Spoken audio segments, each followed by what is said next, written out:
Welcome to Management Concepts. In this video, we'll discuss about Max Weber. He is popularly known for his bureaucratic theory. He was a German socialist, philosopher, jurist, and political economist who is regarded today as one of the most important theorists on the development of modern Western society. He wrote a book, The Protestant Ethics and the Spirit of Capitalism in 1905. उन्होंने एक book लिखा था capitalism पे 1905 में. If you want to study what exactly Weber did and what exactly Weber want to say, before that you have to study traditional authority approach. पहले आपको ये देखना पड़ेगा कि ट्रेडिशनल अप्रोच क्या था और उसके बाद हम ये देखेंगे कि वेबर का जो ब्यूरोक्रेटिक थ्योरी है वो क्या है. In most of the organization, people uses relationships, traditions, customs to take decisions. पहले बहुत सारे ऑर्गेनाइजेशंस में डिसीजंस लेने के लिए ऑर्गेनाइजेशनल डिसीजंस लेने के लिए रिलेशनशिप्स, ट्रेडिशंस और कस्टम्स का यूज़ होता था.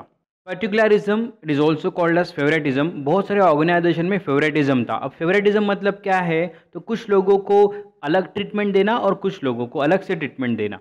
Employees were hired and fired for the variety of non-organizational reasons such as gender, religion, relations, race, color or family connections etc. etc. Now, अगर एम्प्लॉयज़ को organisation में रिक्रूटमेंट करना है, लेना है या उसको निकालना है ऑर्गेनाइजेशन से, तो इसके लिए नॉन ऑर्गेनाइजेशनल रीज़न जो अभी यहाँ पे लिखे गए हैं वो ज़्यादा काम करते थे या उसके बेसिस पे वो काम होता था. अब ये वेबर ने आइडेंटिफाई किया और उनको लगा कि ये बिल्कुल भी गलत है, ऐसा बिल्कुल भी नहीं होना चाहिए. तो होना क्या चाहिए फिर, क्या सही क्या है? तो what he did, he proposed one approach. It is called as rational approach. Now what exactly rational approach is? So organizations should act as rational, legal, ethical to achieve their goals. उनके हिसाब से organizations ने rationally act करना चाहिए, legally act करना चाहिए और ethically भी होना चाहिए. अब ये कैसे हो सकता है? तो what he said, by setting clear rules and regulations. Organizations ने clear cut rules और regulations set करने चाहिए. By identifying a leader, उन्होंने उनके leaders identify करने चाहिए, उसको हम managers भी बोल सकते हैं. By incorporating the system, there should be a proper step-by-step procedures or system which should follow in that particular organization. तो ये सब अगर आप करोगे तो organizations का performance बहुत अच्छा रहेगा, ये वेबर ने कहा था. ब्यूरोक्रेटिक थ्योरी, अगर हमें ब्यूरोक्रेटिक थ्योरी देखनी है वेबर ने जो कहा है तो वो हम कुछ पॉइंट्स को डिस्कस करके इलेबोरेट करके भी देख सकते हैं. सो very first is division of work, hierarchy of officers, formal selection, formal rules and regulations, impersonality and career orientation. तो ये अगर पॉइंट्स हमने डिस्कस किए तो it is nothing but the bureaucratic theory which was proposed by max weber. So this is diagram which includes all the major parts of bureaucracy. तो यहाँ पे जो भी 6 मेजर पॉइंट्स है जिसके ऊपर हम ब्यूरोक्रेसी थ्योरी को इलेबोरेट कर सकते हैं, जैसे division of labour, authority, formal selection, formal rules and regulations, impersonality and career orientation. तो इसका एक शॉर्ट में इलेबोरेशन किया गया है. अभी हम डिटेल में देखेंगे हर एक पॉइंट को. So very first is division of work.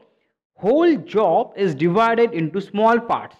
This division of small task is allotted to specialized individuals to perform. उन्होंने ये बोला है कि ऑर्गेनाइजेशन में डिवीजन ऑफ वर्क होना चाहिए. अगर मान लो कोई एक काम करना है तो उस काम को छोटे छोटे पार्ट्स में डिवाइड करेंगे हम, और वो जो छोटे छोटे पार्ट्स है वो करने के लिए एक अलग अलग इंसान को या एम्प्लॉयज़ को हम लगाएंगे वहाँ पे, और वो इंसान सिर्फ वही काम करेगा.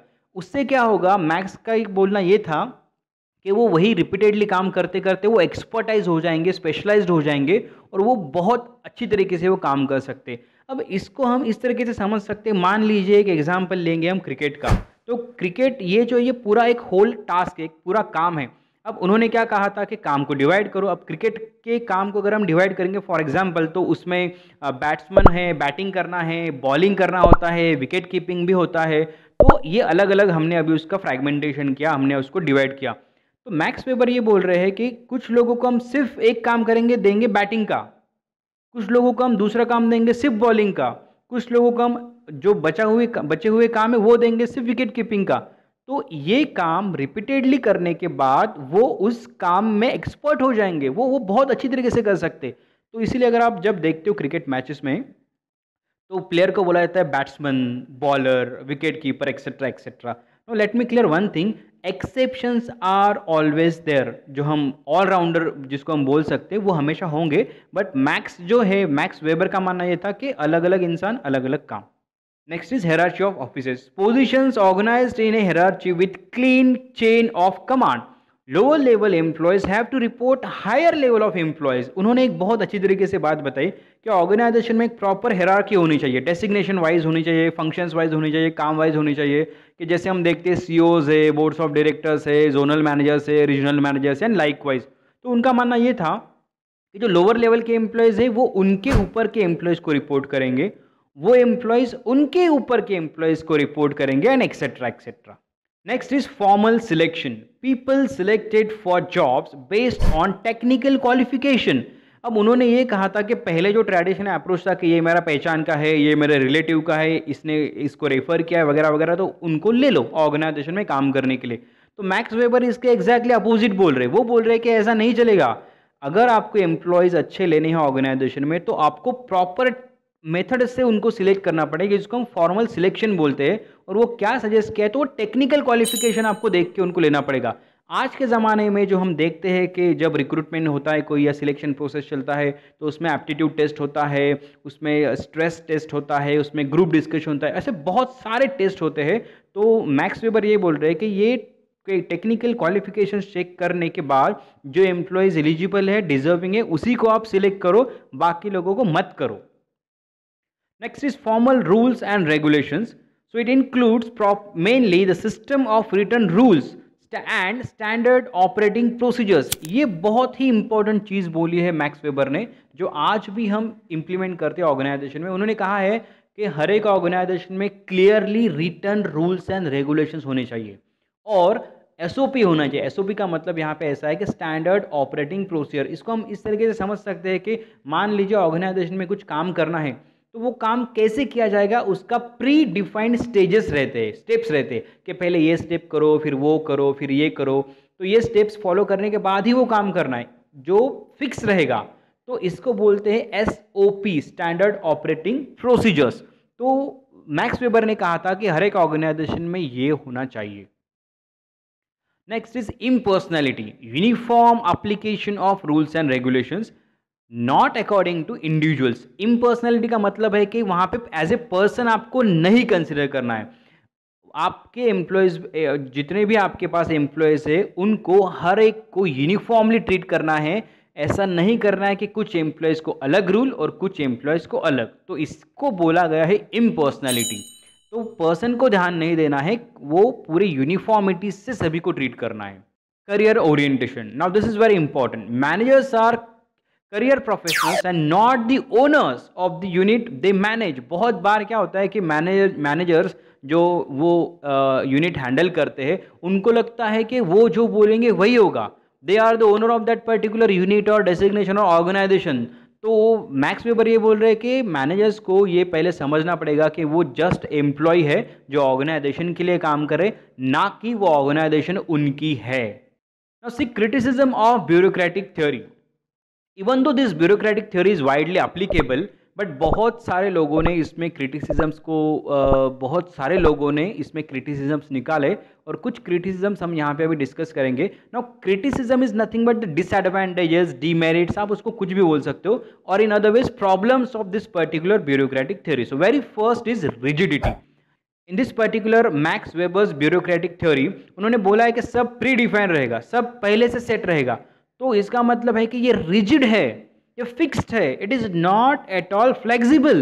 अगर आपको कुछ इमरजेंसी कंडीशन में कुछ चेंज करना रहा, तो आप नहीं कर सकते ब्यूरोक्रेटिक थ्योरी में। आपको सब रूल्स एंड रेगुलेशंस के हिसाब से जाना पड़ेगा, जो कि एक क्रिटिसिज्म है, बहुत ज़्यादा इंपॉर्टेंट है। Less delegation, even though this Max Weber theory is having hierarchical structure in the organisation, लेकिन इसमें लेस डेलीगेशन है। जो भी मैक्सिमम इंपॉर्टेंट काम है वो हायर अथॉरिटीज वाले लोग करते हैं।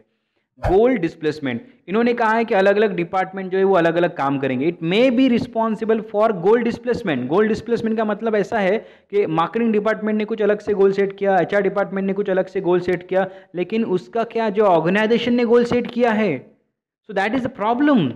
सो इट मे बी पॉसिबल कि गोल डिस्प्लेसमेंट हो सकता है। Strict categorisation, Max Weber is very very focused on the strict categorisation. उन्होंने क्या बोला है कि हर एक काम को फ्रैगमेंटेड करो, छोटे छोटे काम में डिवाइड करो, और उस छोटे छोटे काम को डिवाइड करने के बाद उसके लिए अलग अलग एम्प्लॉयज लगाओ। तो वो बोल रहे हैं कि पूरा सेपरेट करना है, कोई एक इंसान सब काम नहीं करेगा, तो दिस इज वेरी प्रॉब्लमैटिक। अब इसके वजह से क्या हो रहा है कि अगर 10 काम है तो 10 लोग इंप्लीमेंट करने पड़ेंगे ना आपको। तो अगर आपने 10 लोग इंप्लीमेंट किया तो आपका कॉस्ट बढ़ रहा है कंट्रोल करने का, so it is costly. And lastly, delay in work. As we have already cleared that, Max Weber gave importance to rules and regulation. तो जबकि रूल्स एंड रेगुलेशंस आपको फॉलो करके काम करना है तो उसमें डिले होगा। जब तक आप वो SOP, standard operating procedure steps follow नहीं करते किसी काम को कंप्लीट करने के लिए, तब तक आप काम पूरा नहीं कर सकते, और ये सब चीज़ें रिस्पॉन्सिबल है डिले करने के लिए। थैंक यू वेरी मच ये वीडियो देखने के लिए, और ऐसे ही वीडियोस और इंटरेस्टिंग इन्फॉर्मेशन देखने के लिए आप हमारा यूट्यूब चैनल सब्सक्राइब कर सकते हो, फेसबुक पेज लाइक कर सकते हो, लिंक्डइन पे ज्वाइन कर सकते हो, आप हमें ईमेल भी भेज सकते हो, और आप हमारे वेबसाइट को विजिट भी कर सकते हो। Thank you very much.